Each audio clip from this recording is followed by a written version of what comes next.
The world was silent long before the first spark of civilization. The winds howled across endless plains of ice, sculpting ghostly ridges of frozen earth that stretched farther than sight could reach.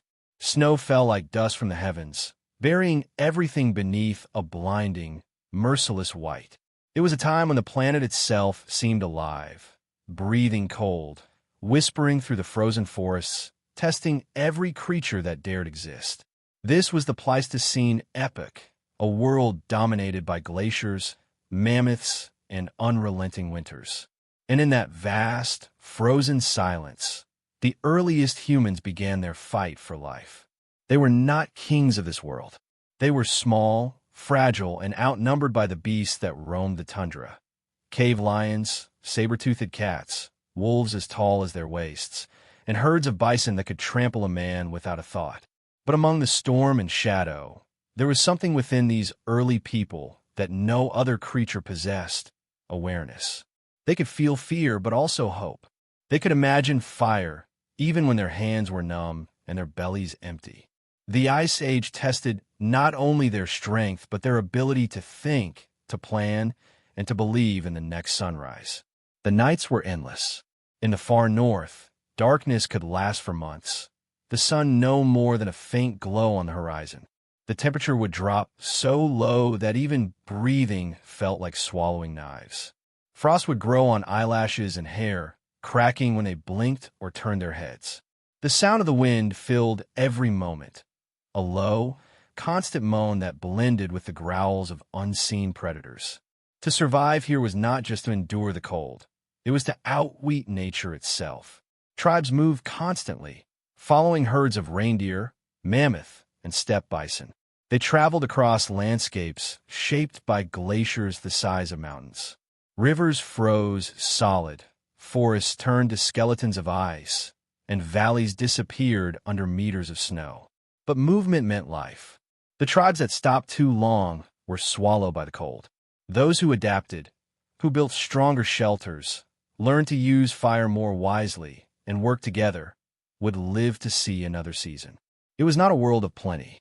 Food was scarce, and each kill was a battle between hunger and death. The humans who roamed this frozen earth carried tools of stone and bone, shaped by endless trial and error. A single spear or blade could mean the difference between a feast and a funeral.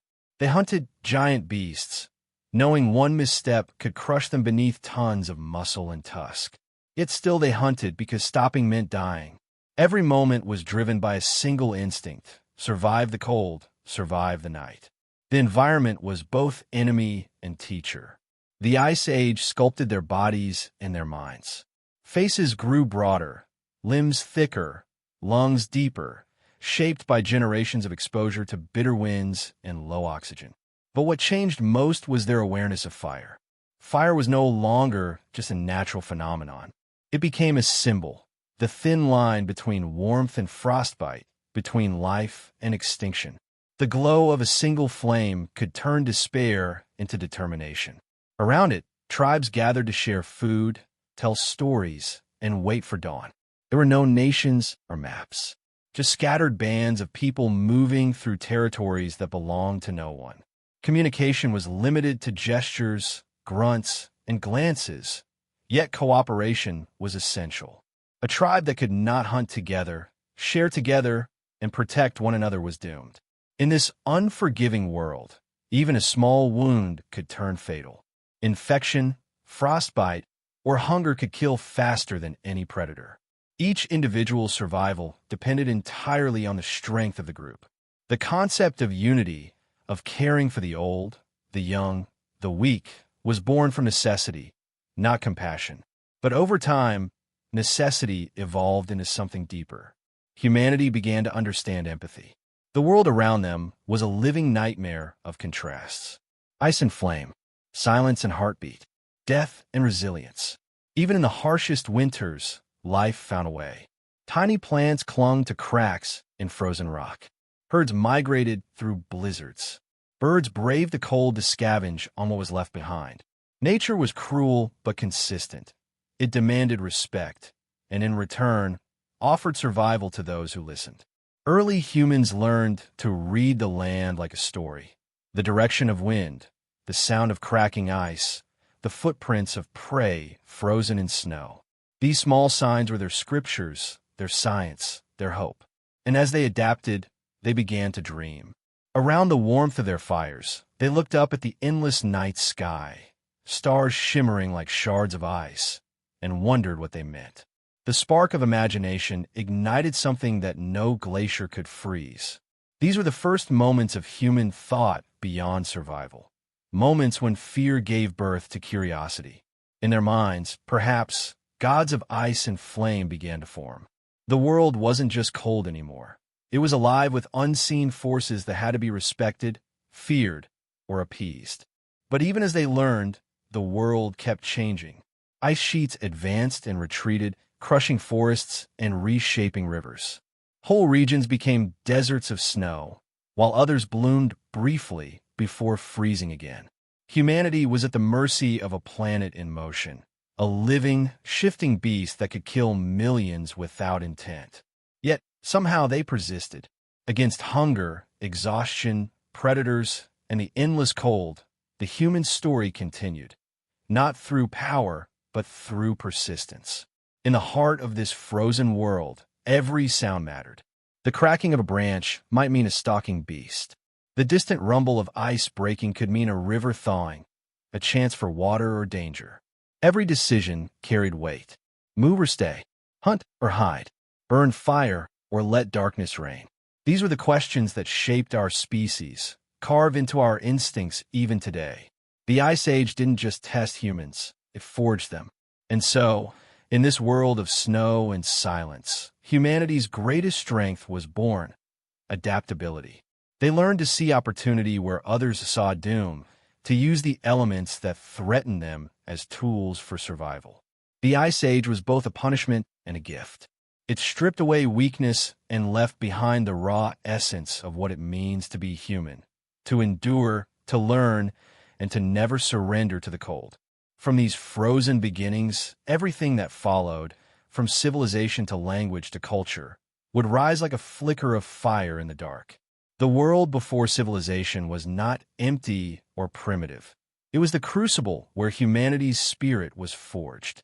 And though the glaciers have long melted, their legacy remains, buried deep in our instincts, whispering the same ancient lesson: survive, adapt, and never let the fire die. They came slowly, step by step, across frozen rivers and plains of endless white. Driven by hunger, curiosity, and the call of survival, small bands of early humans began to move northward into the heart of the Ice Age. The land before them was harsh, but it also promised something essential: opportunity. Herds of reindeer, mammoths, and bison roamed across the snow, their tracks carving paths through the wilderness. For those who dared to follow, there was food, shelter, and the chance to live beyond the edge of starvation. These were the first hunter tribes, moving like shadows between the storms, guided by instinct and the faint rhythm of the earth itself. Their journey was not planned. It was not an act of conquest, but of necessity. The cold was spreading further each year, forcing both people and animals to move, to seek new ground where life was still possible. Families carried what little they owned: stone tools, carved bones, fire starters wrapped in hide, and memories of warmer days. They crossed landscapes where no path existed, learning to read the world as their only map. Every wind direction, every sound, every mark on the horizon mattered. They moved when the herds moved, rested when the snow became too deep, and hunted when hunger outweighed exhaustion. Survival was not a choice. It was the rhythm of their existence. Each tribe was small, rarely more than 20 or 30 souls bound together by blood and shared struggle. There were no leaders as we understand them, only the experienced, the elders who had lived through the worst winters, the hunters who knew how to track a mammoth by the faintest mark in the snow. Every decision was collective, every life tied to another. In this frozen world, unity was the only defense. To be alone was to die. The tribe was warmth, protection, and identity. A fire in the night meant you belonged. Without it, you were lost to the cold. They built temporary shelters from what the world offered: branches, bones, snow, and the hides of fallen beasts. Each camp was a fragile refuge, standing only until the next migration. Smoke from their fires rose into the white sky, twisting like ghostly fingers, visible for miles. Sometimes it drew other tribes. Sometimes it drew predators. The Ice Age was not empty. Across these same lands walked Neanderthals, shorter, stronger, with eyes that reflected firelight and an understanding of the cold that had been shaped over generations. For thousands of years, humans and Neanderthals shared this world, their paths crossing in ways both peaceful and violent. When they met, the encounters were unpredictable. Some exchanged food, tools, or fire. Others fought over hunting grounds and shelter. To see another group of humans, or near humans, in the endless snow was to face both familiarity and fear.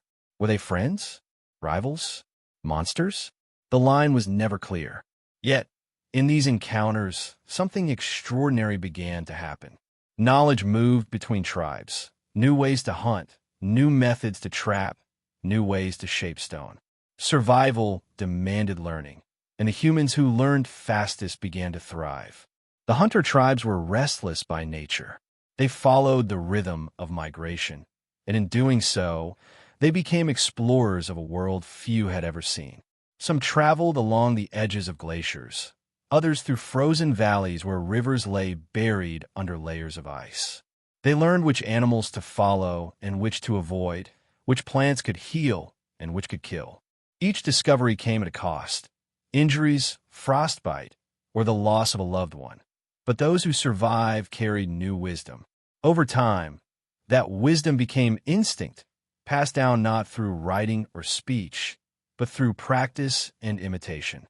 A child learned to hunt by watching, to make fire by feeling the spark between stones. Hunting was everything. The tribe's movements, its health, and even its beliefs revolved around the pursuit of game. The mammoth was not just food, it was shelter, clothing, and fuel. From its bones came tools and weapons. From its hide came warmth. From its fat came fire. When a hunt succeeded, it was a moment of celebration and relief. Songs, primitive and rhythmic, were chanted around the flames as the tribe honored the fallen beast.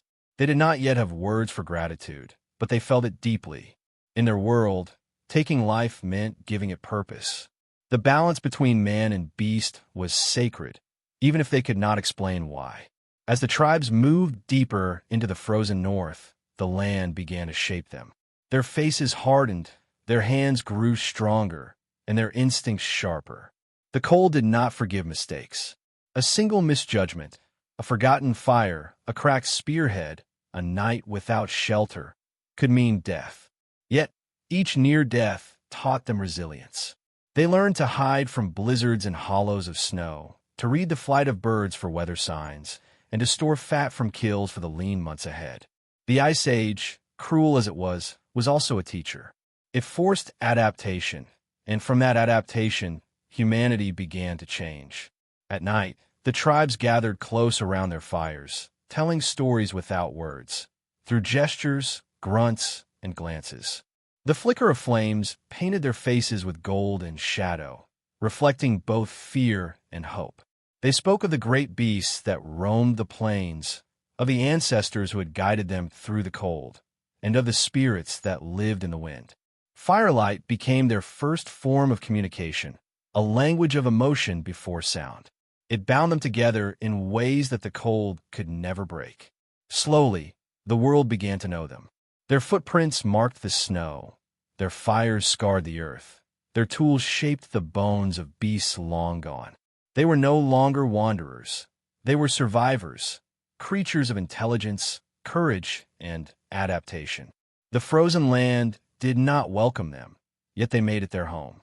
Through each migration, each hunt, and each storm endured, the hunter tribes proved that humanity could not only exist in the Ice Age, but dominate it. The arrival of these tribes marked the beginning of something new, a shift in the balance between nature and man. They were still small against the immensity of the world, but within them burned a force stronger than any winter, the will to continue. The same flame that would one day light civilizations was already flickering in their hearts, hidden beneath layers of fur and frost. The age of the hunter tribes had begun, and from their struggles, the story of humankind truly took root in the ice. Fire was more than a discovery. It was salvation. In the frozen heart of the Ice Age, flame was the single fragile thread separating life from extinction. The tribes that mastered it did not merely survive. They began to shape the world around them. But in the endless night of glacial plains, fire was both protector and betrayer. Its warmth drew the desperate close, yet its light could expose them to enemies and predators lurking in the darkness. To keep fire alive was to invite safety, but to let it be seen was to risk death. So the cavemen learned the art of silence, the secret of keeping fire without letting it speak. Each flicker of light, each column of smoke carried danger. A distant glow could be seen from miles away, reflected in the ice like a signal.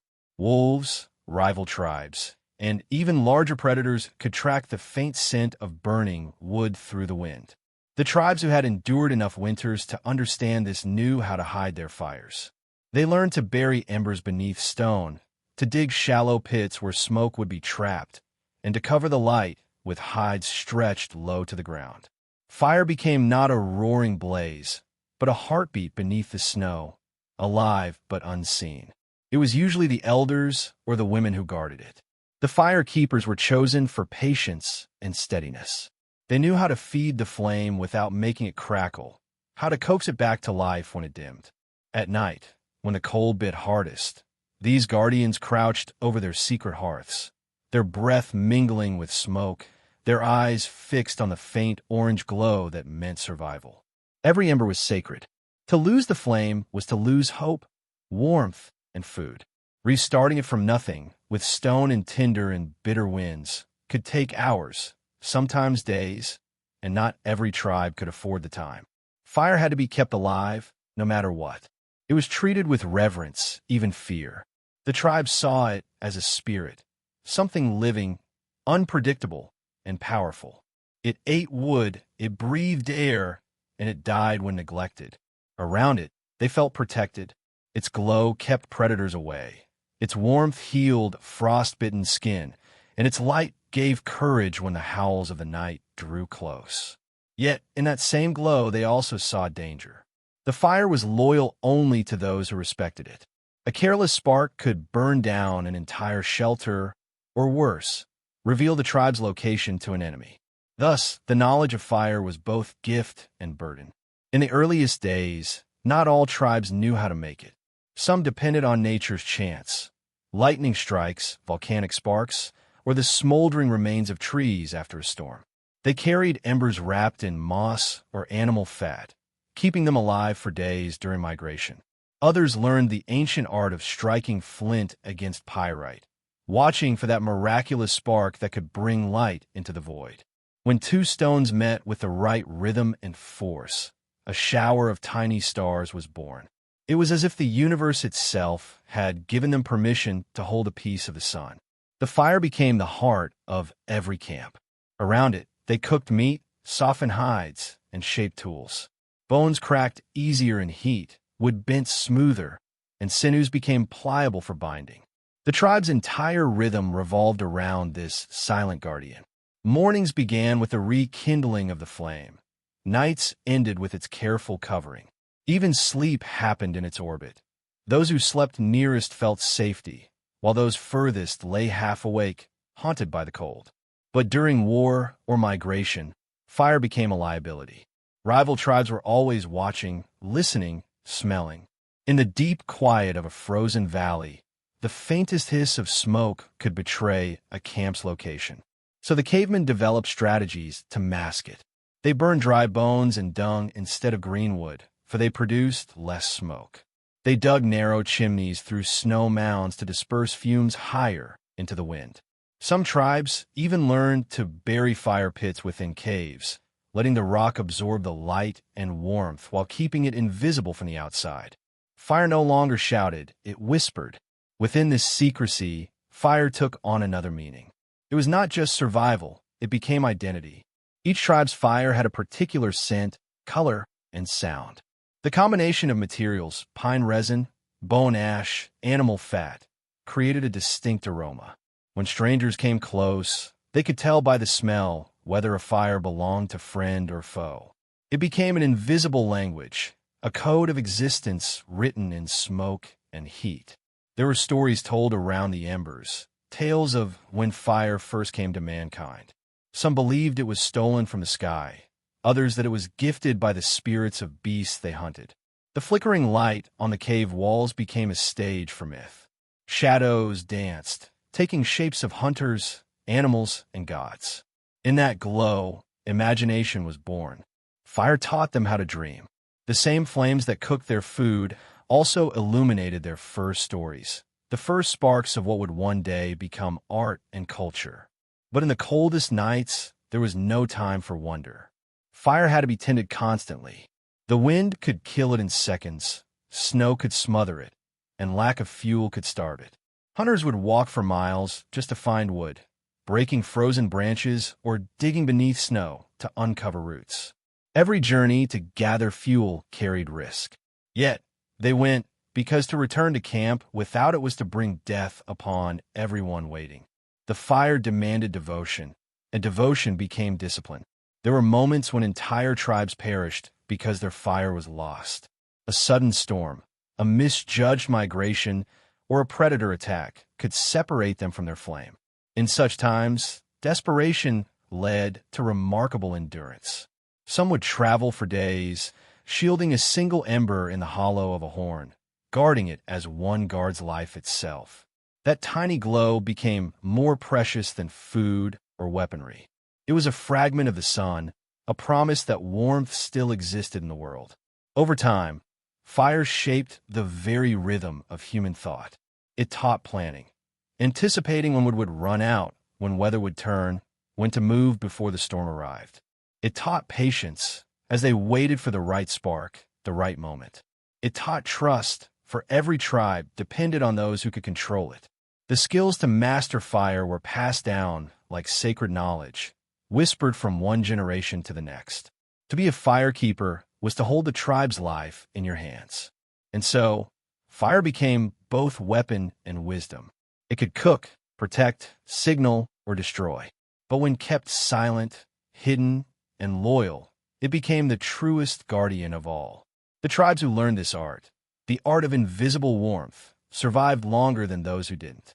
They lived where others froze, thrived where others fled. In the deep cold of prehistory, survival belonged not to the strongest, but to the most cautious, the most cunning, and the most patient. The Ice Age gave birth to hunters and wanderers, but fire gave birth to humans. It tamed the darkness, warmed the soul, and whispered the first lessons of control. In its glow, mankind learned the balance between fear and mastery. Fire was not merely a tool, it was a companion, a silent guardian that demanded respect, and in return, offered eternity.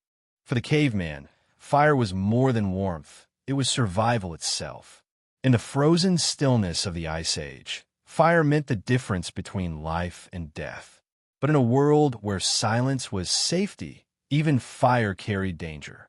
The crackle of burning wood could betray a hidden shelter, drawing the attention of rival tribes or prowling predators.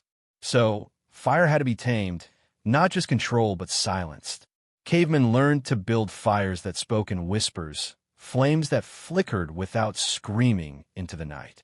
It was a delicate art passed from one generation to the next, a secret of survival that defined the boundary between safety and slaughter.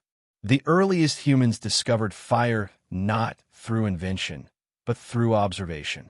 Lightning strikes that set forests ablaze, or volcanic eruptions spilling molten stone, taught them its power. They learned to capture embers, shielding them in hollow bones or bundles of dried moss. To keep fire alive through the night, they buried it beneath ash, preserving the glowing heart that would awaken again with dawn. Over time, they learned how to coax flame from friction, rubbing wood, striking stone, breathing life into the spark until it rose, golden and alive from darkness.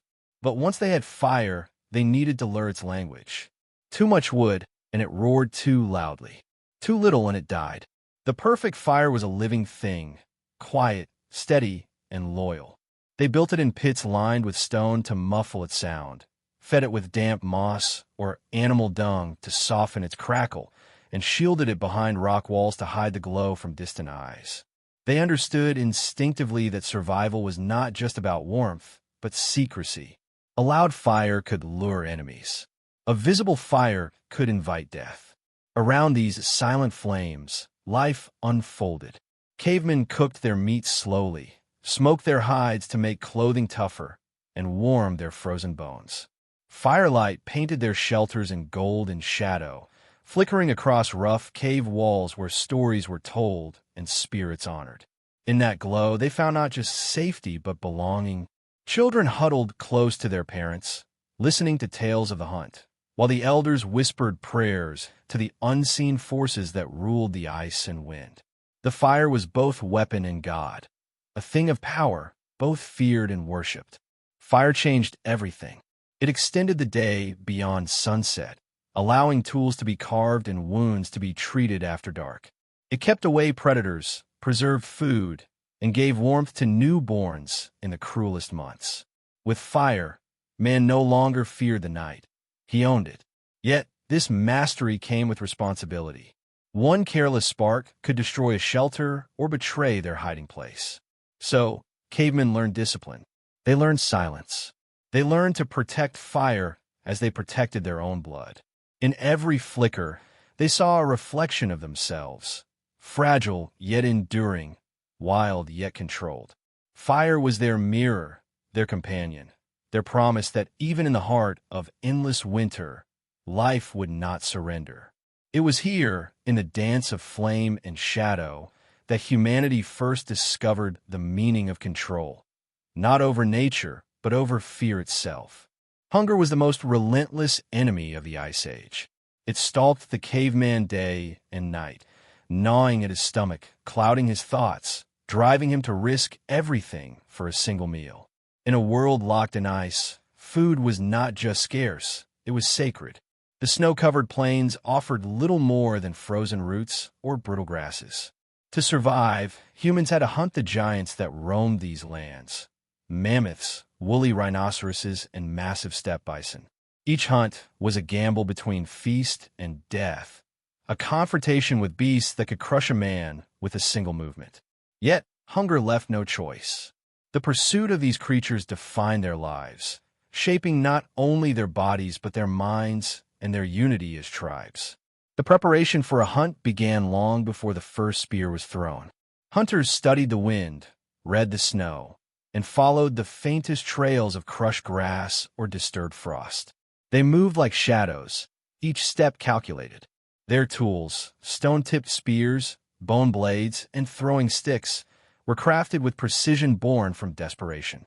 A dull edge or a weak shaft could mean starvation.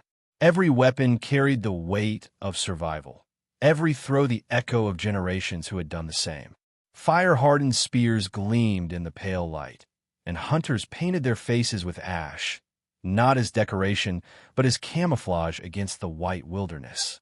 When the moment came, silence fell over the tribe. The mammoths moved ahead, massive and slow, their tusks glinting like frozen crescents. They were walking fortresses of fur and muscle, yet even they could fall to human cunning. Cavemen used the land itself as a weapon, driving the beasts toward pits, cliffs, or marshes where their size became a curse.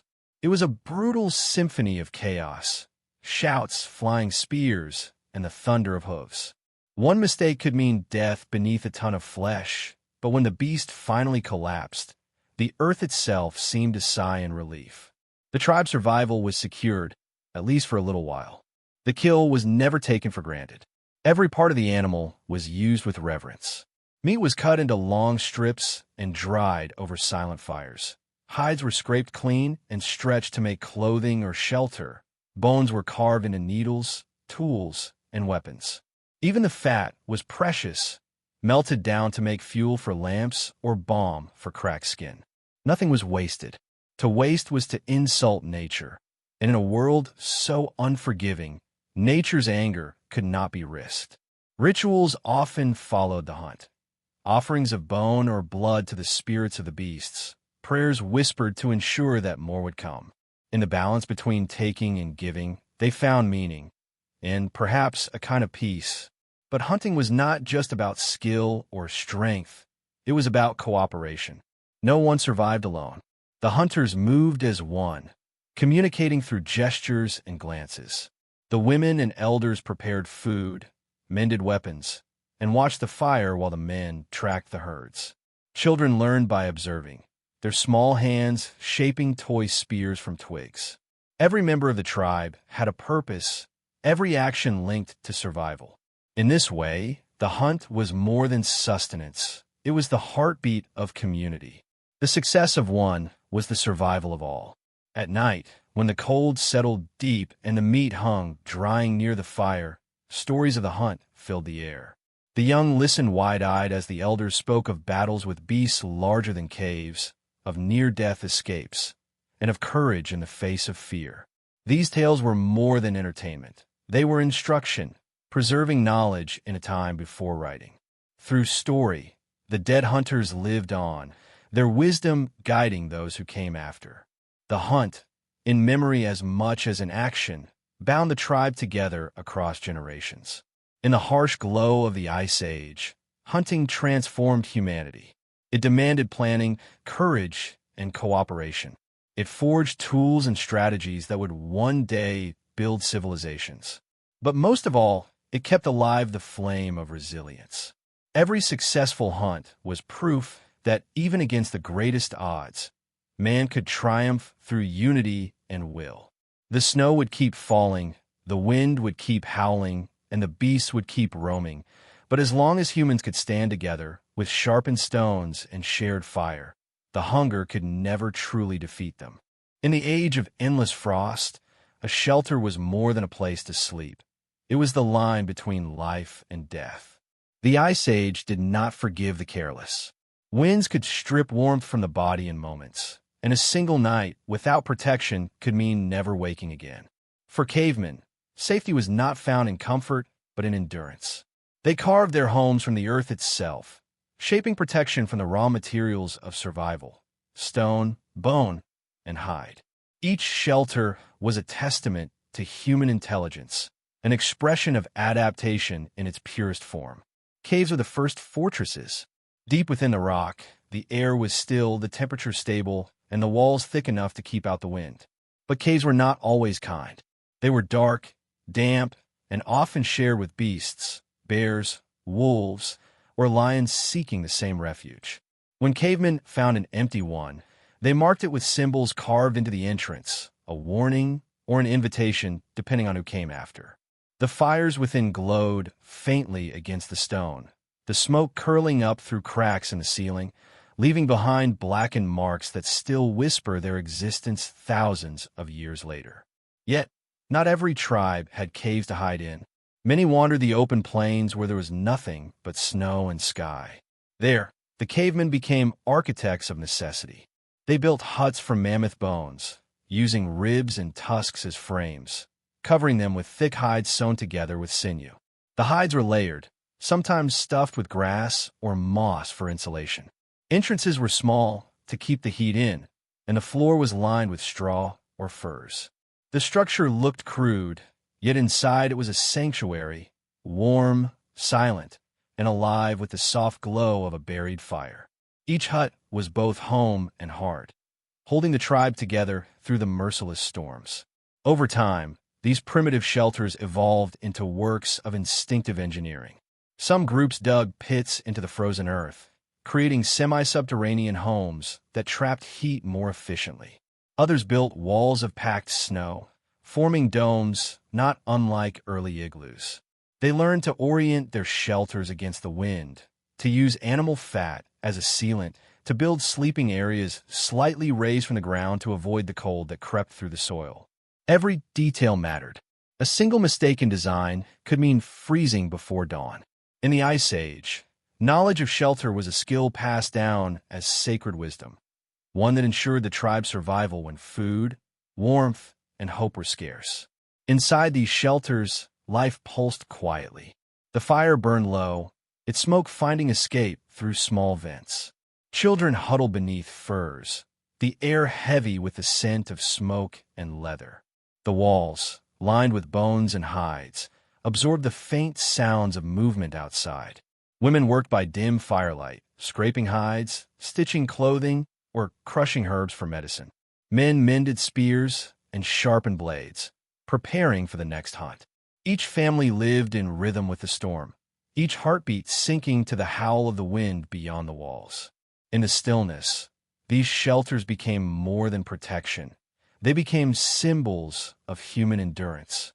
They represented not just resistance against the cold, but triumph over it. While the great beasts perished when the snows grew deeper and the temperatures fell lower, humans adapted. They didn't grow thicker fur or sharper claws. They built. They thought. They endured through innovation. It was in these fragile huts of bone and hide that the future of humanity was forged.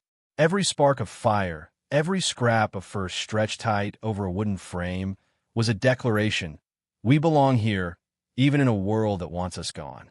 And so, as the wind screamed across the tundra and the stars burned faintly above the endless white, the cavemen lay within their shelters, safe, warm, and defiant. Their homes were small against the vastness of the Ice Age, yet within those tiny spaces burned something greater than any storm could extinguish: the will to survive, to build, and to live another day in a world made of ice and silence.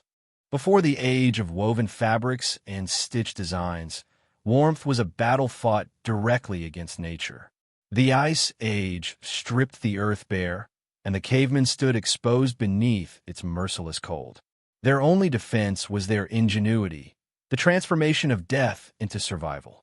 Every pelt, every strip of fur, and every thread of sinew was a victory wrested from the jaws of the frozen wilderness. Clothing was not fashion, it was armor.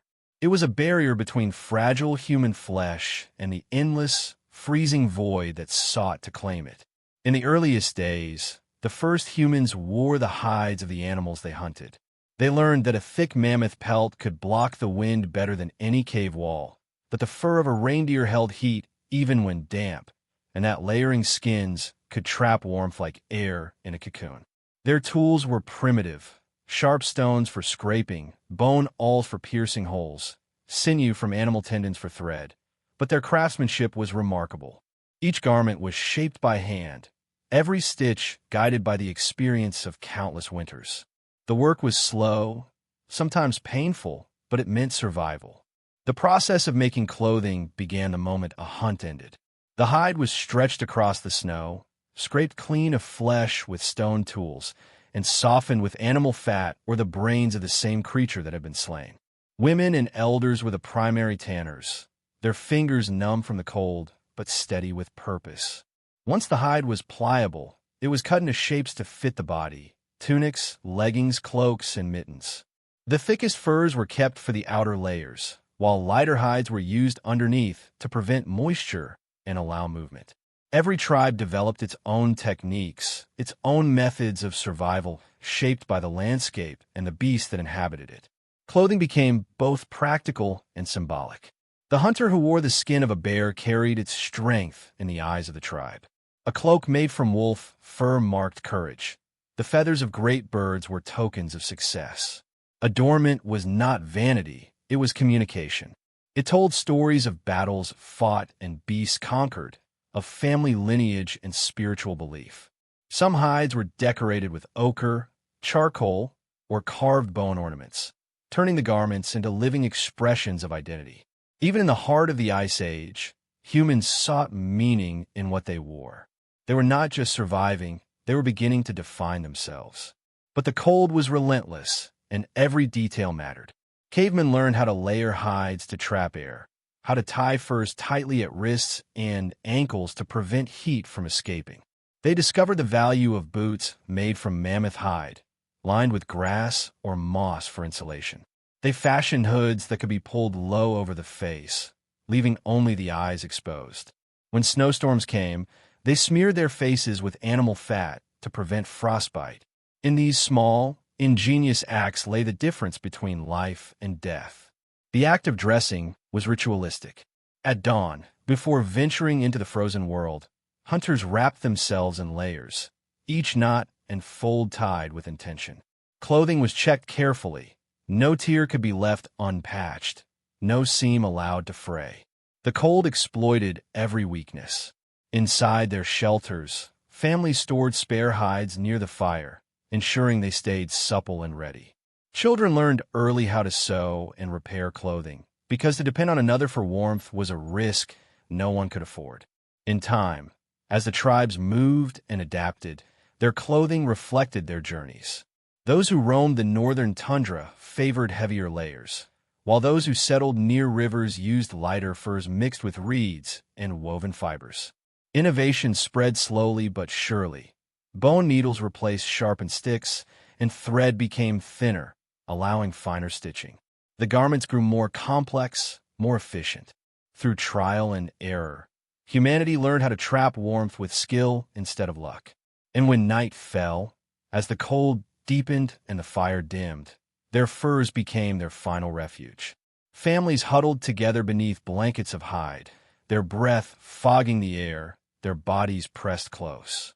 The sound of the wind outside reminded them of what waited beyond their fragile walls. But inside, wrapped in the warmth of beasts they had conquered, they felt secure. In those moments, under the weight of their handmade garments, they were more than survivors. They were masters of adaptation. Clothing was not just protection from a cold. It was a declaration of defiance. It said to the storm, "We'll not die today." It was proof that intelligence could triumph over nature, that the fragile human form could endure where even giants fell. And so, beneath the endless sky of ice and stars, dressed in the skins of their victories, the cavemen walked on, warm, alive, and unbroken. In the cold and chaos of the Ice Age, survival depended not only on strength or tools, but on unity. One human alone could not face the blizzards, the beasts, or the hunger. But together, the tribe became something greater, a single living force bound by instinct, trust, and an unspoken understanding. Communication was not born from words, but from gestures, glances, and sounds carried softly through the frozen air. It was a language shaped by necessity and silence, a form of connection deeper than speech, forged by fear and love alike. Life within the tribe was a delicate balance of cooperation. Each member had a role to play. Hunters brought food, gatherers prepared it, and elders guarded the wisdom of survival. The children learned by watching, their small eyes following every motion, every unspoken command. There were no teachers in the modern sense, only examples. A hand raised meant stop. A low whistle signaled danger. The slightest motion of a head could send hunters scattering in perfect coordination. This wordless harmony allowed them to move as one through the wilderness, to stalk prey without sound, and to avoid enemies hidden by the snow. But communication was more than hunting signals. It was the thread that held their hearts together. Around the fire, after long days of struggle, they found warmth not only in heat but in presence. Laughter was quiet, soft as snow, but it was real. Hands touched shoulders in comfort. Food was shared without words, and eyes met in gratitude. In this frozen world, where death lingered close, these small exchanges were everything. They reminded the tribe that they were not alone, that their lives had meaning beyond mere existence. The elders carried the weight of memory. They were living libraries, keepers of stories, songs, and ancient lessons passed down through generations. When the wind howled outside, their voices rose softly within the shelter, telling tales of great hunts and spirits that guarded the ice. Through these stories, they taught the young not just how to live, but why. They spoke of courage, sacrifice, and the invisible thread that connected all living things. These oral traditions were more than entertainment. They were survival manuals hidden in myth. The tribe's identity, beliefs, and unity all lived within those spoken words. Trust was sacred among them. To share food or warmth was to share life itself. A betrayal could doom the entire group, but loyalty could save it. When a hunter fell sick, others carried him on their backs. When a child cried from hunger, the elders gave their portion without hesitation. This selflessness was not born from morality, but from understanding. Without the group, no one endured. Compassion was strategy. Empathy was strength. In the Ice Age, kindness was evolution's greatest weapon. Conflict, however, was inevitable. Harsh conditions bred tension, and hunger could turn even kin into rivals. When disputes arose, they were often settled by the elders, whose words held authority not through power, but respect. The tribe learned that peace was survival, and unity was protection. A fractured group could not hunt, could not build, could not live.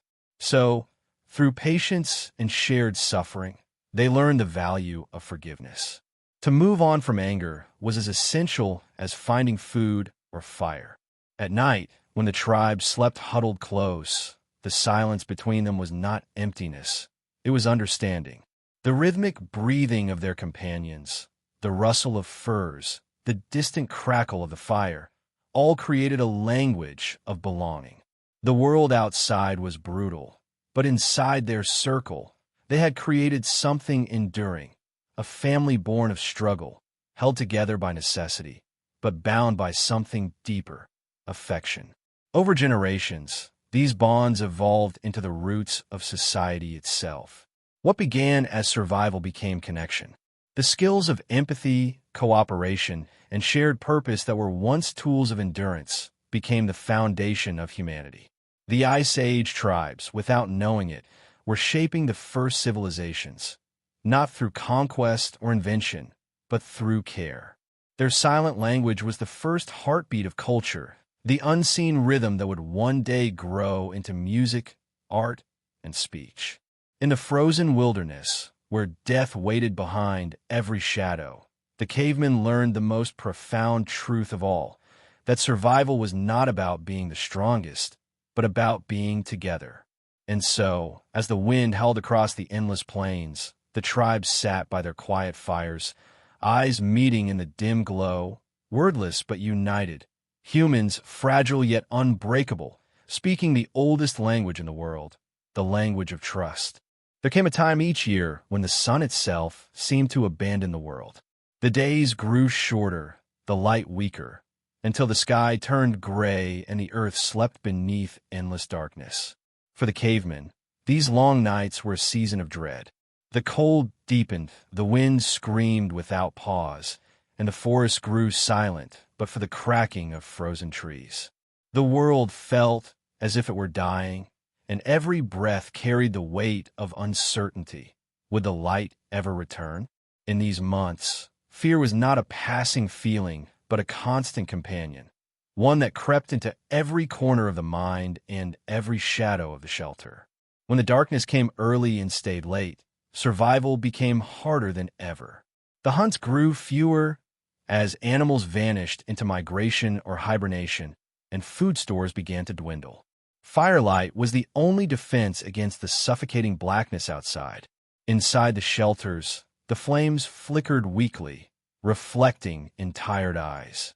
The silence between gusts of wind was haunting, too quiet, too empty. Every sound beyond the walls stirred suspicion. Was the shifting ice? A predator stalking the scent of warmth? Or something unseen, something that lived in the night itself? The imagination of man, sharpened by isolation, began to give shape to the darkness. It was during these endless nights that myths were born. The cavemen whispered stories of spirits that stole the sun, of shadow creatures that wandered between camps when fires died, of voices that rode the wind and lured hunters into the cold. These tales were not mere superstition. They were a way to make sense of fear. The human mind, facing what it could not understand, painted monsters on the canvas of the unknown. Around the fire, elders told these stories with hushed tones, their faces half-lit, half-hidden, as if the darkness might listen. The young listened wide-eyed, and though the stories frightened them, they also comforted them. In naming the fear, They made it smaller. In speaking of it, they took control. During this season, the tribe's daily rhythm changed. Hunting parties ventured out only at midday, returning before the light vanished completely. Fires were kept burning through the night, their glow carefully shielded from distant eyes, but never allowed to die. The gathering of wood became as vital as hunting itself, for a fireless night was death. Families huddled closer than ever, wrapped in layers of fur, sharing warmth and body heat. The nights were so long that time itself seemed to blur. Sleep came in shifts, dreams tangled with reality. The line between waking and nightmare thinned. For the cavemen, darkness was not only an external threat, it was an inner one. Prolonged isolation brought unease, whispers of madness. In the shadows, they confronted themselves, their doubts, their fears, their memories of loss. Yet, from this confrontation grew resilience. They learned patience, learned to endure silence without breaking. Their minds adapted to the slow rhythm of the dark, their spirits hardening like the frozen ground outside. Each sunrise, no matter how faint, felt like a miracle, proof that even the longest night could end. The elders often led rituals meant to call back the sun. Around a low fire, they burned herbs, bones, or fragments of amber, believing the smoke would reach the heavens. They chanted softly, their words blending with the wind, asking for warmth, for light, for life.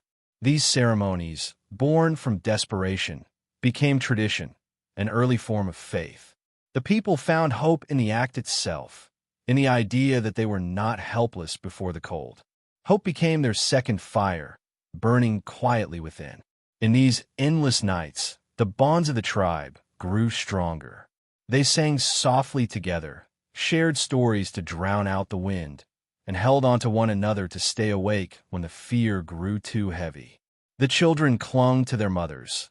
The hunters sharpened spears by firelight, and everyone listened for the soft hum of dawn. Every small light mattered. A flicker of flame, a shared breath, a whispered word. These fragile moments of connection were the only defense against despair.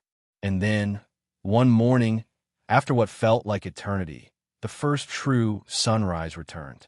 The light spilled across the snow, blinding after so many weeks of dimness. The tribe stood outside their shelters, faces turned upward, their eyes wet not from cold but from awe. The sun had come back. The darkness had not won. The world was alive again. For the cavemen, this cycle of light and darkness was more than a natural rhythm. It was a lesson written in the sky. It taught them that even when hope vanished, it would return. Even when death seemed near, life waited beneath the surface. The long nights of fear forged something unbreakable within them. Faith, not in gods alone, but in endurance. From that faith, the human spirit took shape, born from darkness, tempered by fire, and forever reaching for the light. In a frozen world of the Ice Age, man was not the only hunter. He lived surrounded by giants, beasts of power and instinct, creatures that ruled the land long before humans dared to step upon it. To survive among them required not only courage, but respect. Every day was a contest of awareness, a constant dance between predator and prey. The cavemen were not at the top of this chain. They were intruders in a world of titans, saber-toothed cats, dire wolves, cave lions, and bears the size of nightmares. These animals were both teachers and threats, shaping human behavior, tools, and even their myths. For the cavemen, to know the beast was to understand the rules of life itself. The wilderness around them pulsed with danger. Tracks in the snow told silent stories of the night. The heavy prints of a bear, the deep claw marks of a cat dragging its kill, the long lines where wolves had run in packs. To ignore these signs was to die. Cavemen became masters of observation, learning to read the land like a language. The broken branches, the direction of fur in the wind, the smell of blood, all were clues. They studied the habits of the predators, knowing when they hunted, where they slept, and which sounds meant they were near. This knowledge did not make them safe, but it gave them a chance, and a chance was enough. Sometimes, They hunted the same prey as the beasts. Mammoths, bison, and reindeer drew both man and predator to the same fields. There were moments when hunts turned to chaos, when wolves burst from the brush or lions charged from the shadows. In those moments, survival became pure instinct, a blur of running feet, flying spears, and shouts torn from the throat. Many did not survive, but those who did carried new wisdom written in scars. They learned that power alone was not enough. Cunning, timing, and unity mattered more than brute strength. But not every encounter was war.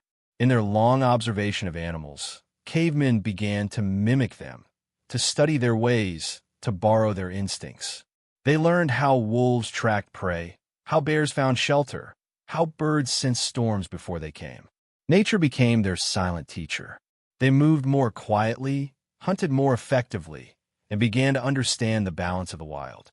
This respect for the beasts changed them.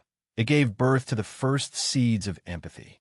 They saw not just enemies, but fellow survivors in the same cruel world. And yet, fear never left them. The nights echoed with the howls of predators, and the shadows beyond the firelight were alive with movement. Every roar in the dark reminded the cavemen of their fragility. The fire became their fortress, its glow keeping the unknown at bay. Stories told by the elders turned predators into spirits, creatures of both terror and reverence. The cave lion became the guardian of the hunt, the wolf the symbol of loyalty and cunning, the bear a spirit of strength and endurance. Through myth, they gave meaning to fear, transforming it into reverence. These beliefs would echo across millennia, shaping the way humanity saw the natural world forever. Some tribes even learned to follow the predators, not in worship, but in wisdom. They tracked wolf packs to find herds of animals or scavenge kills left behind by lions. They understood that to live among these creatures was to adapt to them, to read their rhythm rather than resist it. Slowly, the line between fear and understanding began to blur. Man was no longer just prey.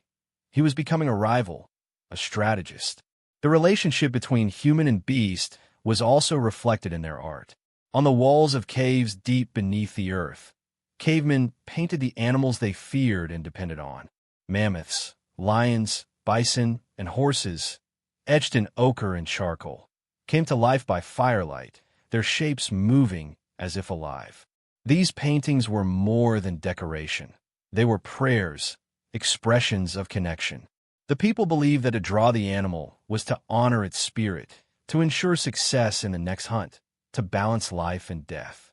Each brush of pigment was a whisper to the wild. We see you, we respect you. Over time, this coexistence shaped the path of evolution itself.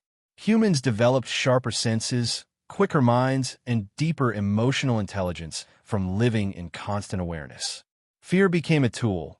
It sharpened their instincts, made them cautious, inventive, alive. Through generations of struggle, they learned that survival was not about conquering nature, but understanding it. In the eyes of the predator, they saw their own reflection, hungry, desperate, unyielding. In the end, it was this understanding that elevated humanity. The beasts taught them how to listen to the land, how to adapt to change, and how to move with the rhythm of life instead of against it. While many of those mighty creatures would one day vanish with the ice, their lessons remained carved in human memory. And so, under the pale sky and the cold wind, the cavemen walked the same trails as the predators, their paths intertwined in a story older than fire. They were not masters of the wild, not yet, but they had learned to belong to it. Among the roars, the tracks, and the shadows, humanity found its place. It was here, in the company of beasts, that man began to understand what it truly meant to live. For countless generations, fire was only a thing to fear. It roared in the forests when lightning struck the trees, devouring everything in its path. It glowed in the night like a living creature, untamable and cruel. Cavemen watched it from a distance, their eyes wide with terror and awe. It was both death and wonder, beautiful yet deadly. And then, one day, humanity took the greatest risk in history. They reached out, captured that light, and made it their own. From that moment, the course of mankind changed forever. The first time a caveman brought fire close, it must have been a moment of trembling courage. Perhaps it was taken from a burning branch, still smoking from a storm's fury. Perhaps it was carried back to camp inside a hollow bone or wrapped in bark to keep it alive. The others gathered around, uncertain whether to approach or flee. But when the fire did not strike them down, when it gave warmth instead of death, the fear turned to fascination. The glow touched their faces, the shadows danced around them, and in that circle of light, the darkness of the world finally had an enemy. Fire became their most sacred ally. With it, they could chase away the beasts that stalked them at night. The predators, once unchallenged, now hesitated before the flicker of flame. The cavemen no longer had to cower in caves when the sun went down. They could sit by their fires and feel a strange new thing, security. The night, which had always belonged to the wild, was now shared with man. Fire turned fear into courage, but its gift went far beyond protection. It brought warmth, life, and possibility. In the dead of winter, when the world froze and the winds tore through skin and bone, fire became the difference between life and death. They learned to feed it, to keep it alive as if it were a living being. It demanded respect, for if it was neglected, it would die. And if it was angered, it would destroy.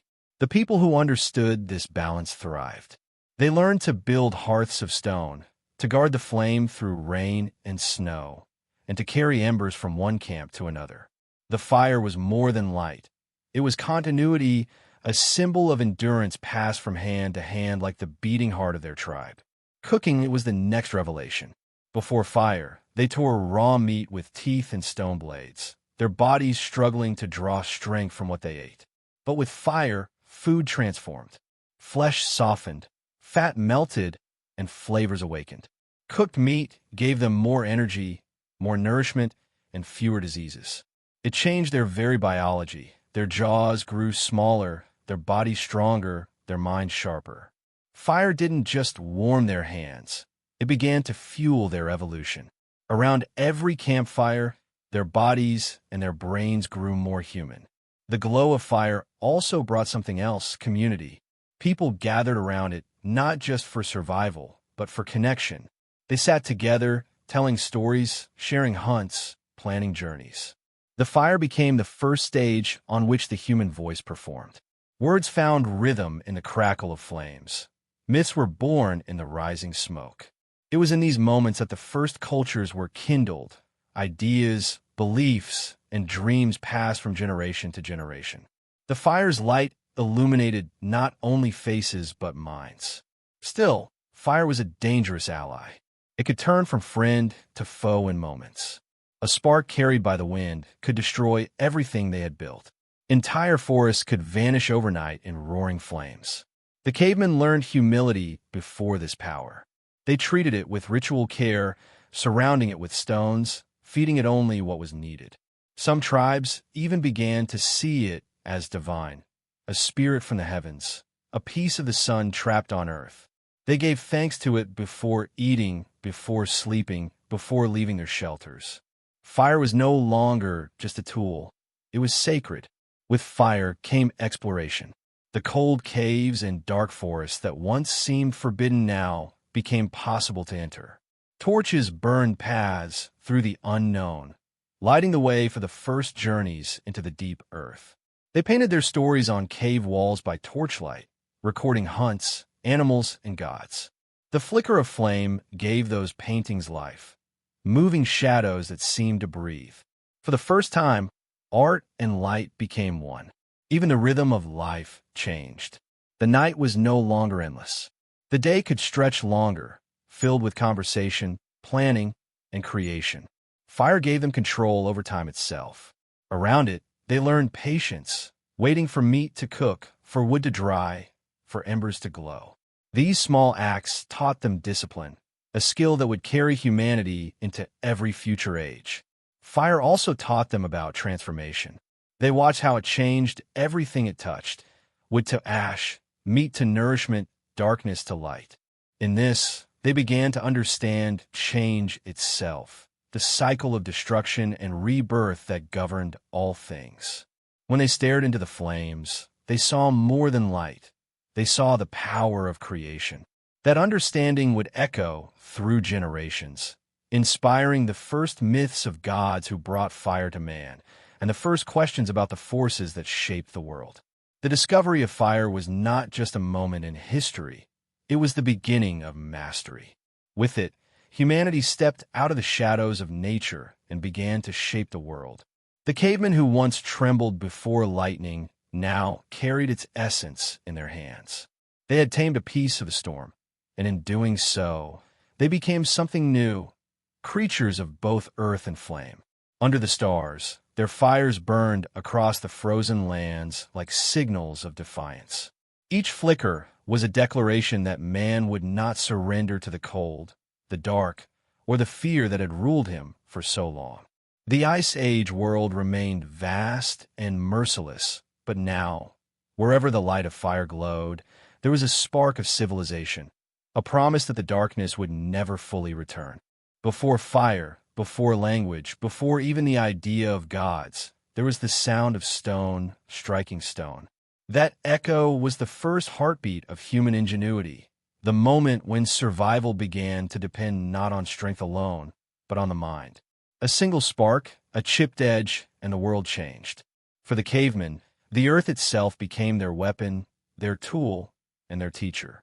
Every piece of flint, every shard of bone was a fragment of possibility waiting to be shaped by their hands. In that simple act of creation, they began to rise above the wilderness that had always ruled them. The earliest tools were crude, yet miraculous. A rock sharpened into a blade could cut through hide, carve wood, and divide meat with ease. Bone splinters became needles, awls, and fishhooks. Antlers were shaped into points for hunting or digging. Each invention answered a question the wild had asked. How do you kill without claws? How do you eat without fangs? How do you survive without fur? Their tools became the answers to evolution's challenges, carved not by nature, but by thought. Every chipped stone was proof that humanity had begun to shape its own destiny. Crafting tools required more than strength. It demanded patience and observation. The cavemen studied how one stone fractured under another, how a blow's angle could turn useless rock into a perfect blade. They learned through failure, through bleeding hands and broken edges, until the rhythm of creation became instinct. Over time, they developed techniques so refined that each strike was deliberate, each flake controlled.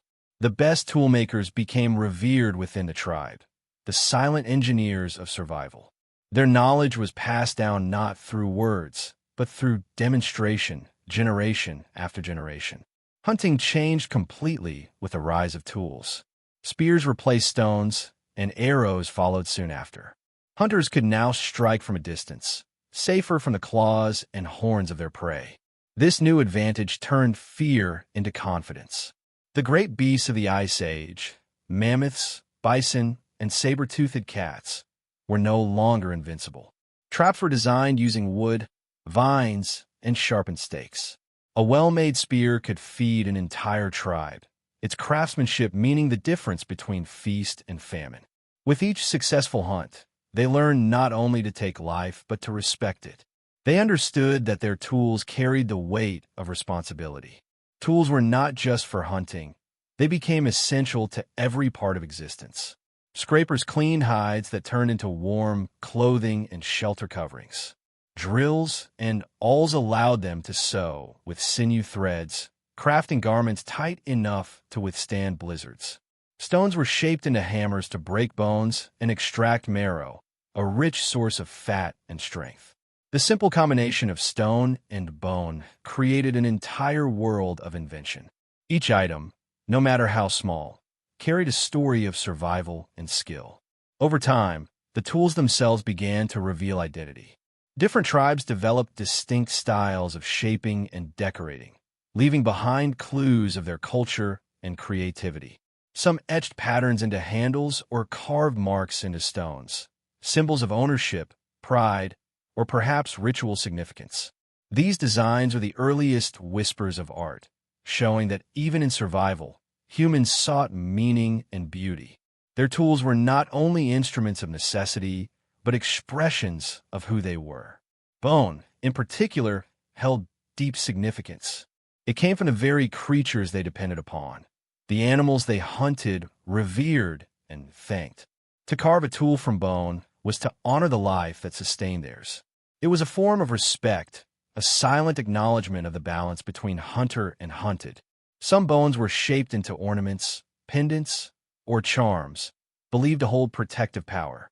The line between tool and talisman began to blur, merging practicality with belief. The process of making tools also strengthened the bonds within the tribe.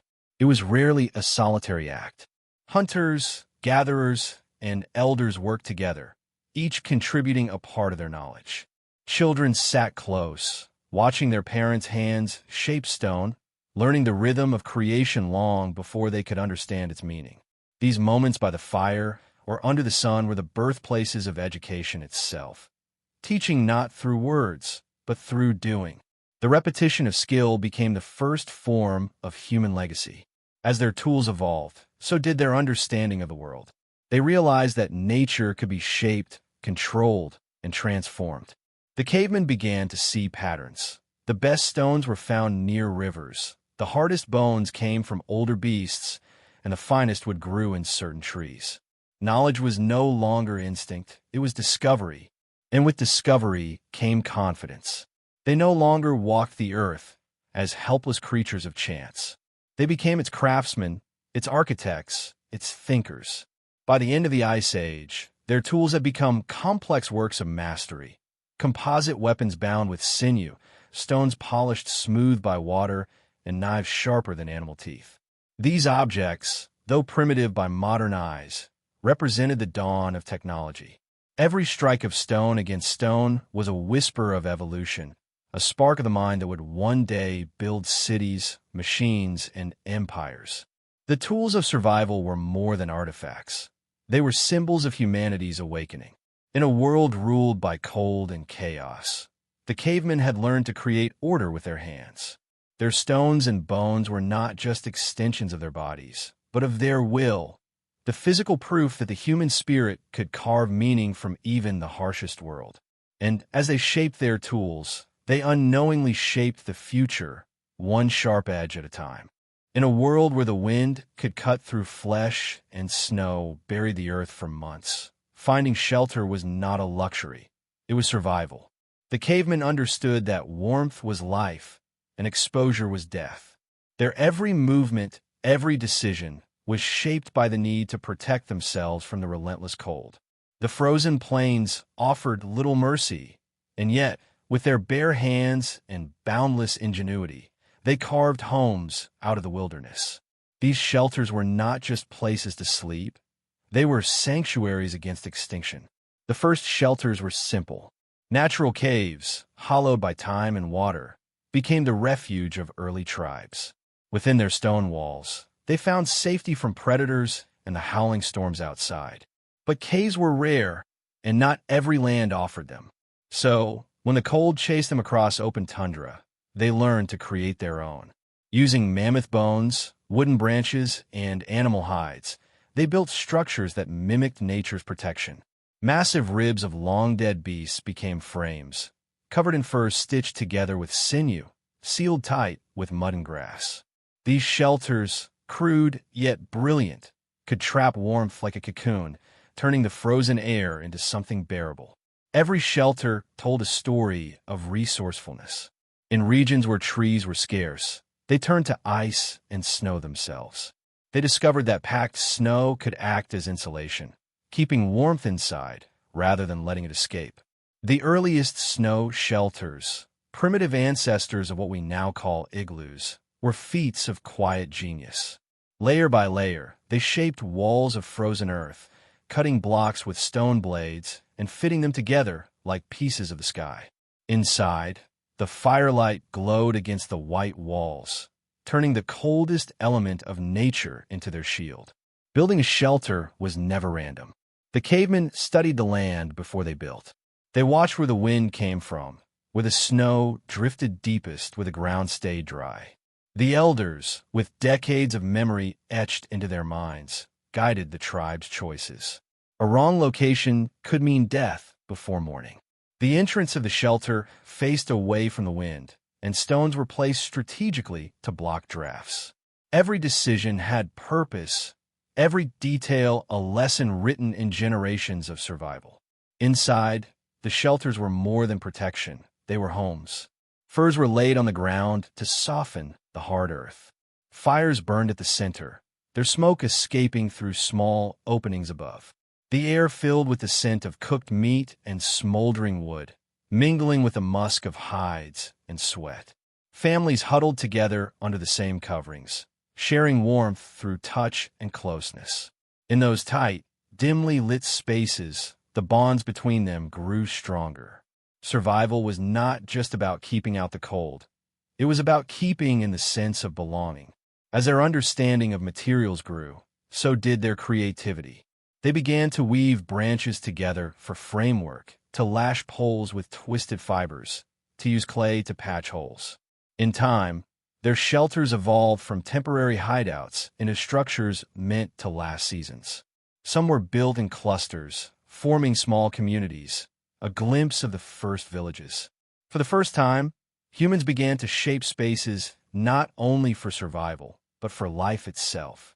Within those walls, children were born, stories were told, and firelight became the pulse of the tribe. The shelters also carried deep symbolism. They were the border between chaos and safety, between the storm and the hearth. Every time a caveman crawled inside after a hunt, shaking off the frost, he was not just seeking warmth. He was stepping into the heart of humanity.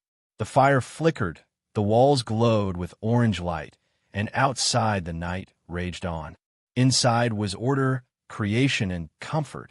The shelter became the physical embodiment of hope, the one thing that defied the merciless cold. The women often took the lead in maintaining these spaces. They repaired torn hides, replaced poles, and ensured the fire stayed alive. Their hands kept the shelter breathing. Their vigilance kept death at bay. In many ways, the home was an extension of their care, a living reflection of the tribe's unity.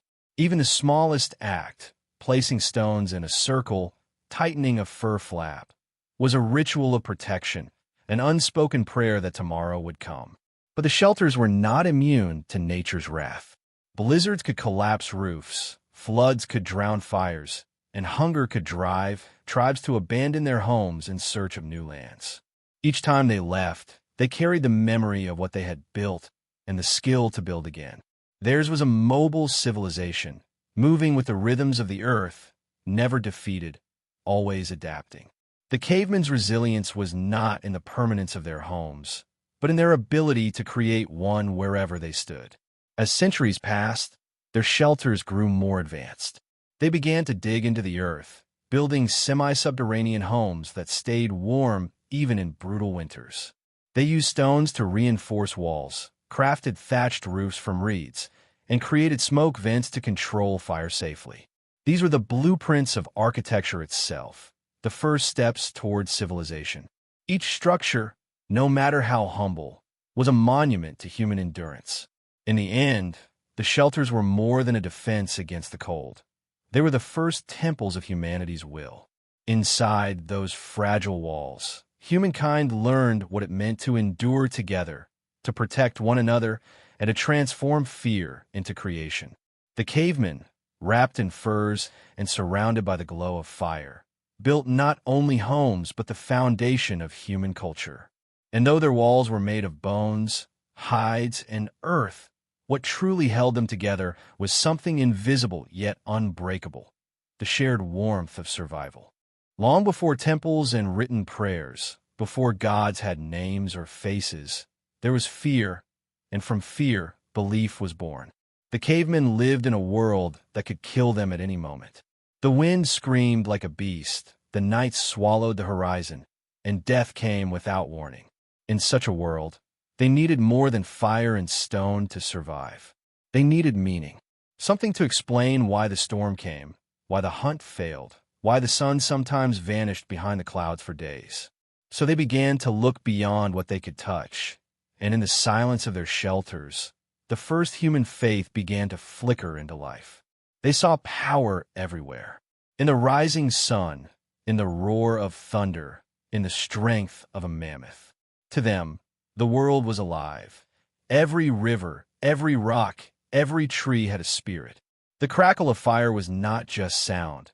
It was the voice of something greater. The wind was a whisper from unseen beings.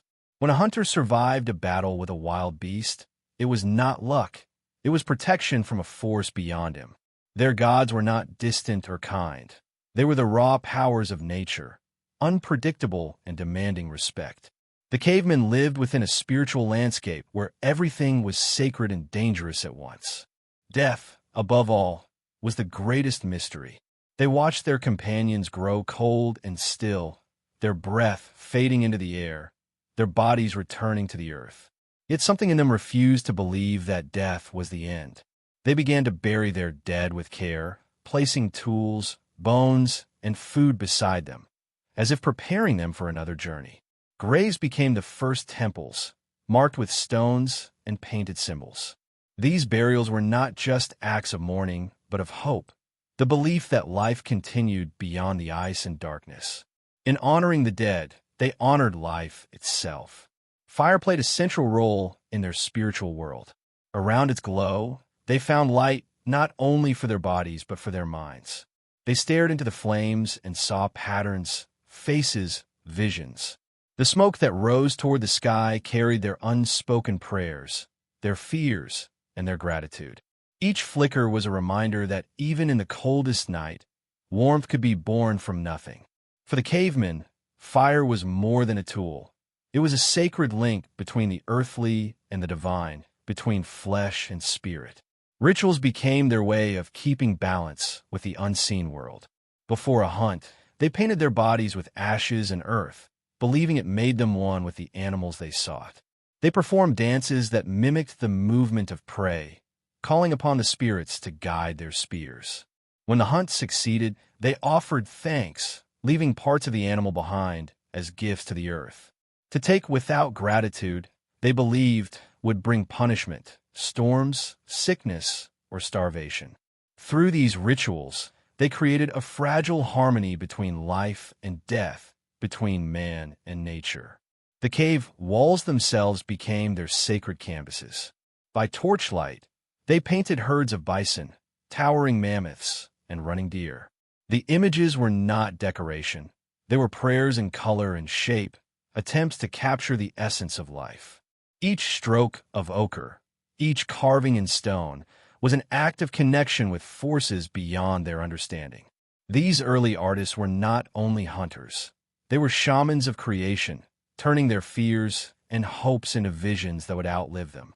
When modern eyes look upon those ancient paintings, they are witnessing the first expressions of faith, the belief that humans could speak to the universe through symbols.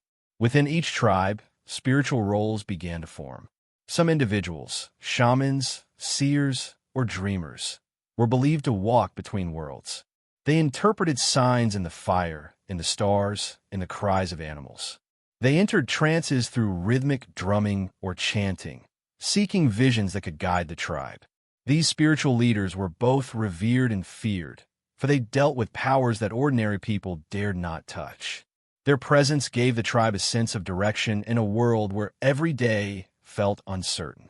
They were the guardians of mystery, the interpreters of fate. Fear was always part of their faith. The cold, the darkness, and the beasts were reminders of their fragility. But faith transformed fear into something useful, a reason to act, to be cautious, to respect the natural order. It gave them comfort when storms raged, when fire died, when loved ones were lost. In believing that unseen forces ruled the world, they found a way to accept what they could not control. Belief, for them, was not weakness. It was survival of the spirit. And yet, amidst the fear, there was wonder. The stars became their teachers, the moon their companion. They watched the cycles of the seasons, learning the rhythm of nature's heart. When spring returned after a brutal winter, it was not just a season, it was resurrection. The rebirth of the world gave them faith that life, too, could rise from death. Through the endless cold and hunger, that belief kept them moving forward, kept them human. By the end of the Ice Age, these early beliefs had already begun to evolve into systems of meaning that would shape all future civilizations. What began as whispers in the dark became stories, myths, and gods. Every flame, every storm, every hunt carried echoes of that ancient faith, the belief that humans were part of something vast and alive. The cavemen may not have understood the heavens or the earth, but they had given both a soul. Their beliefs were not written, not spoken in words we can still hear, but they survived in art, in ritual, in the human need to seek meaning amid chaos. In the frozen silence of prehistory, the cavemen taught the most enduring lesson of all, that even when surrounded by darkness, humanity will always look for light, and in that search, it will find purpose. When the last of the great ice began to melt and the world slowly warmed, the age of the cavemen started to fade. Yet even as their shelters emptied and their fires went cold, their spirit did not vanish. It lived on in everything that came after. The story of humanity did not begin with cities or empires, but with them, with the hunters who faced the endless winter and refused to die. Every step we take, every tool we make, every dream we chase carries a fragment of their legacy. They were the first to stand against the chaos of nature and claim a place for humankind within it. Their legacy was not made of stone monuments or written words. It was made of survival. Against impossible odds, they endured the Ice Age, tamed fire, hunted giants, and learned to protect one another. Every discovery they made was a seed that would later bloom into civilization. The spark of intelligence that guided their hands when shaping a flint knife is the same spark that would one day forge swords, build cities, and send ships across the stars. What they passed down was not wealth or knowledge, it was resilience. Language that most human of gifts began with them. Around fires and under stars, they grunted, gestured, and shaped the first words. These words carried power. They allowed ideas to survive beyond one life, beyond one moment. Through language, they could teach, warn, and dream together. From those early murmurs grew stories, myths, and histories, the foundation of culture. Every time humans tell a story today, they echo the first tales told by the firelight, when cavemen tried to explain thunder, birth, death, and love. Their voices may be lost to time, but their need to speak, to connect, still drives us. Art was another gift they left behind, painted deep within the caves where they once sought warmth. Those handprints and animal figures are not just marks. They are proof that even at the edge of extinction, they wanted to be remembered. They wanted to say, "We were here." That desire, to leave a trace, to outlast the body, became the foundation of human creativity. The paintings of Lascaux, the carvings of mammoth bone, the rhythmic beats of primitive drums, each was a declaration of existence. Through art, they became immortal. Their understanding of nature shaped how all future humans would live. They learned to read the land, the migration of herds, the whisper of wind before a storm, the signs written in stars and seasons. Their survival taught humanity that the earth must be listened to, not conquered. They were the first scientists, though they had no word for science. They observed, experimented, failed, and tried again. They passed down a deep, instinctive respect for balance. The knowledge that to take from nature, one must also give back. Hunters faced new predators and landscapes, refining their skills and strategies. Every challenge reinforced the human capacity to endure, to learn, and to innovate. In walking into the unknown, humans expanded not only their territory, but their minds and spirits. These migrations also created new innovations in tools and techniques. New types of spears, nets, and traps were developed to hunt unfamiliar animals. Clothing evolved to suit different climates, from lighter furs in warmer regions to layered skins in colder highlands. Fire management adapted to new types of wood and fuel sources. The ability to experiment, fail, and succeed became a hallmark of human progress. Migration was a crucible that transformed the Ice Age cavemen into the adaptable, inventive species that could survive anywhere on Earth. As the tribes spread across continents, the world began to feel smaller. Knowledge of distant lands, carried in stories and memory, allowed humans to traverse seas, plains, and forests with increasing confidence. They began to map the environment mentally, marking rivers, mountains, and fertile areas.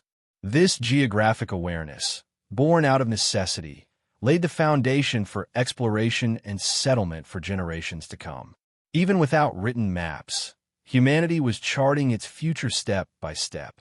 By the time the Ice Age ended, humanity had spread farther than anyone could have imagined. From frozen Europe to temperate Asia, from the coasts of Africa to the forests of North America, humans were everywhere. Each migration carried lessons learned in survival. How to read the land, how to hunt and gather, how to protect the young, how to endure fear and uncertainty.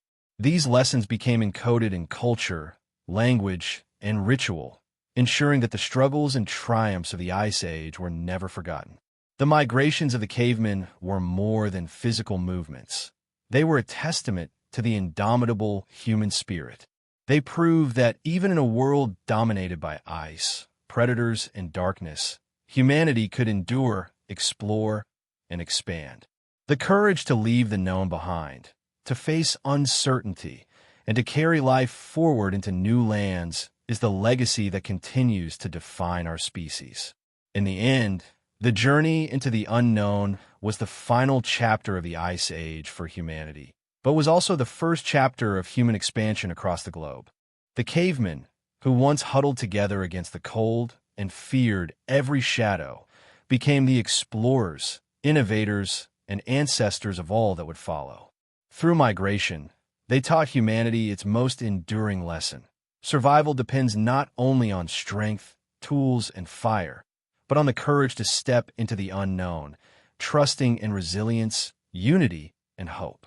The social bonds they formed were the foundation of civilization itself. A single human could not survive the Ice Age. Only tribes could. From shared fires grew shared purpose. They cared for their young, their elders, and their wounded. Compassion became a survival strategy. In protecting each other, they created the first sense of community, a model that every village, town, and nation would later follow. The instinct to cooperate, to unite under a common goal, began with them crouched together in caves, guarding the fire from the wind. Even their fears and beliefs left an imprint on the future. The spirits they imagined in storms and beasts evolved into gods, myths, and religions. Their rituals became the roots of ceremonies that still define cultures today. Their burial rites grew into the first sense of morality, the idea that life had value, that death deserved honor. Through fear of the unknown, they gave birth to reverence, and through reverence to meaning. Their tools were simple, stone, bone, wood, but their minds were revolutionary. Each chipped flint and carved spear was a statement of intelligence, foresight, and innovation. The logic that allowed them to shape a tool also allowed humanity to invent wheels, bridges, and machines thousands of years later. Their curiosity was the spark that lit the entire path of progress. We are, in truth, still walking the road they started. The legacy of the cavemen is not just in our history, it is in our blood. The instincts that helped them survive still live within us. The thrill of the hunt replaced by the drive for success. The fear of the dark transformed into curiosity about the unknown. Our need to build, to explore, to tell stories, and to seek meaning all come from them. They taught us to endure, to imagine, and to adapt. We are their descendants not just by flesh, but by spirit. And though their world of ice and beasts has long vanished, their lessons remain timeless. They showed that survival is not only about strength, but about imagination. They proved that unity is more powerful than fear, and that hope can be born even in the coldest night. Every modern achievement, from the first fire to the first spacecraft, can be traced back to those ancient hands striking stones together in the dark. Their story is not just ancient history. It is the opening chapter of what it means to be human. Without them, there would be no us. The cavemen may have disappeared, but they left behind the blueprint of humanity itself: curiosity, courage, creativity, and compassion. The Ice Age ended, but their fire still burns in every human heart that dares to dream, fight, and survive. In the end, their greatest legacy was not the tools they made or the caves they painted. It was the unbreakable will to live, to rise again after every winter, and to believe that even in the harshest world, life is worth fighting for. As the Ice Age gradually receded and the land transformed, cavemen faced a new challenge.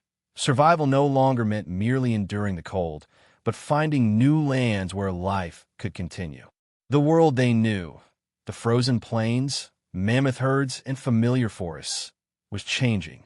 Rivers shifted, glaciers melted, and fertile areas appeared far from the homes they had built. To endure, humanity had to move, to explore, to step into the unknown. Migration became not just a strategy, but a necessity, and in this journey, the human spirit was tested like never before. Leaving the safety of established shelters was terrifying. Every step into new terrain meant confronting unfamiliar predators, unknown weather patterns, and unpredictable resources.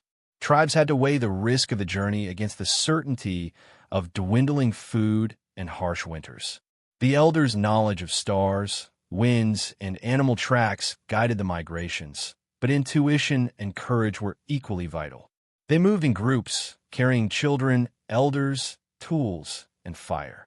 Every journey was a calculated gamble between life and death, with every sunrise potentially marking either hope or tragedy. The migration taught humans adaptability.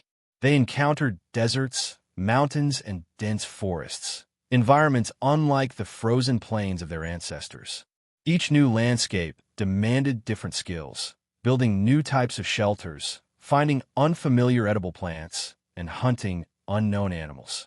Water sources had to be identified, rivers crossed, and natural hazards navigated. The cavemen learned to observe closely, to imitate, and to innovate. Their survival depended not just on strength, but on mental flexibility. The world was vast, and those who adapted thrived while the rigid and unprepared perished. Journeys were also moments of social evolution. Tribes traveling together strengthened bonds through cooperation and shared responsibility. Tasks were divided. Some hunted, some gathered, some scouted ahead, while others guarded the children and elders. Decisions required consensus, sometimes under duress. Hunters faced new predators and landscapes, refining their skills and strategies. Every challenge reinforced the human capacity to endure, to learn, and to innovate. In walking into the unknown, humans expanded not only their territory, but their minds and spirits. These migrations also created new innovations in tools and techniques. New types of spears, nets, and traps were developed to hunt unfamiliar animals. Clothing evolved to suit different climates, from lighter furs in warmer regions to layered skins in colder highlands. Fire management adapted to new types of wood and fuel sources. The ability to experiment, fail, and succeed became a hallmark of human progress. Migration was a crucible that transformed the Ice Age cavemen into the adaptable, inventive species that could survive anywhere on Earth. As the tribes spread across continents, the world began to feel smaller. Knowledge of distant lands, carried in stories and memory, allowed humans to traverse seas, plains, and forests with increasing confidence. They began to map the environment mentally, marking rivers, mountains, and fertile areas. This geographic awareness, born out of necessity, laid the foundation for exploration and settlement for generations to come. Even without written maps, humanity was charting its future step by step. By the time the Ice Age ended, humanity had spread farther than anyone could have imagined. From frozen Europe to temperate Asia, from the coasts of Africa to the forests of North America, humans were everywhere. Each migration carried lessons learned in survival. How to read the land, how to hunt and gather, how to protect the young, how to endure fear and uncertainty. These lessons became encoded in culture, language, and ritual, ensuring that the struggles and triumphs of the Ice Age were never forgotten. The migrations of the cavemen were more than physical movements. They were a testament to the indomitable human spirit. They proved that even in a world dominated by ice, predators, and darkness, humanity could endure, explore, and expand. The courage to leave the known behind, to face uncertainty, and to carry life forward into new lands is the legacy that continues to define our species. In the end, the journey into the unknown was the final chapter of the Ice Age for humanity, but it was also the first chapter of human expansion across the globe. The cavemen, who once huddled together against the cold and feared every shadow, became the explorers, innovators, and ancestors of all that would follow. Through migration, they taught humanity its most enduring lesson. Survival depends not only on strength, tools, and fire, but on the courage to step into the unknown, trusting in resilience, unity, and hope.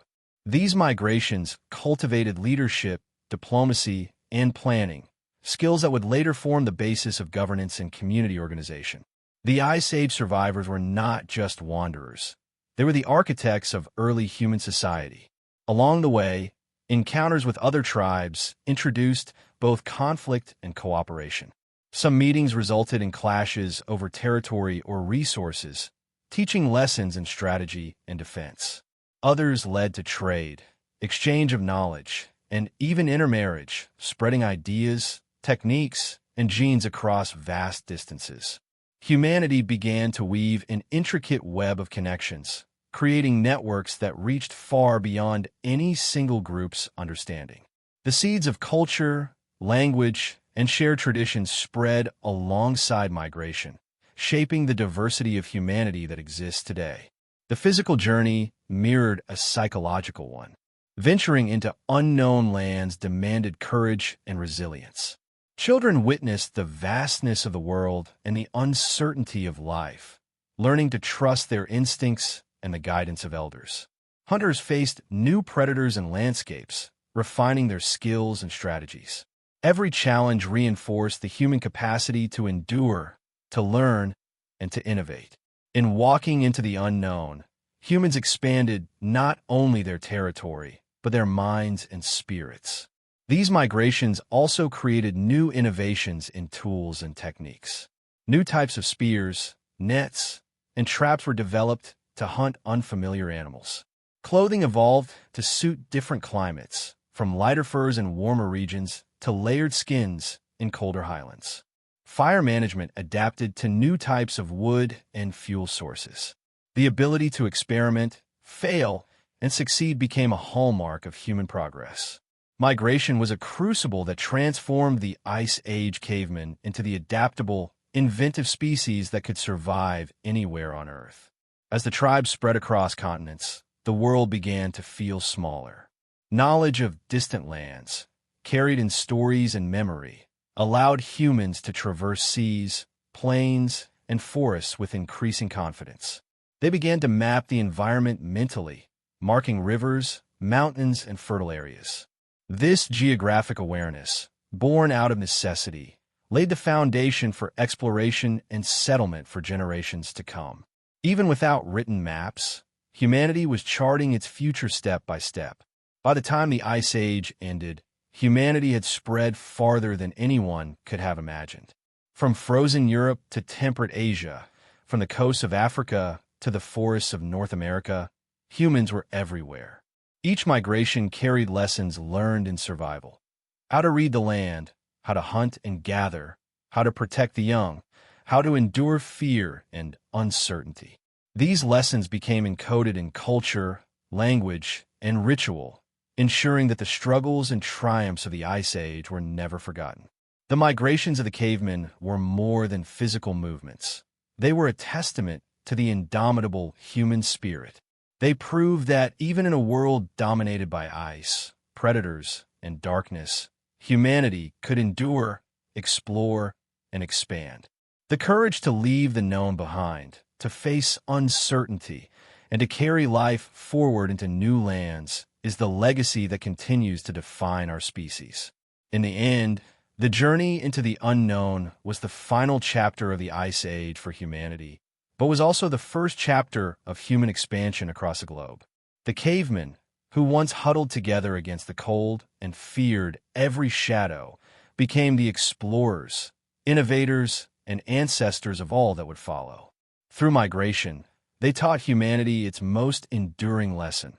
Survival depends not only on strength, tools, and fire, but on the courage to step into the unknown, trusting in resilience, unity, and hope.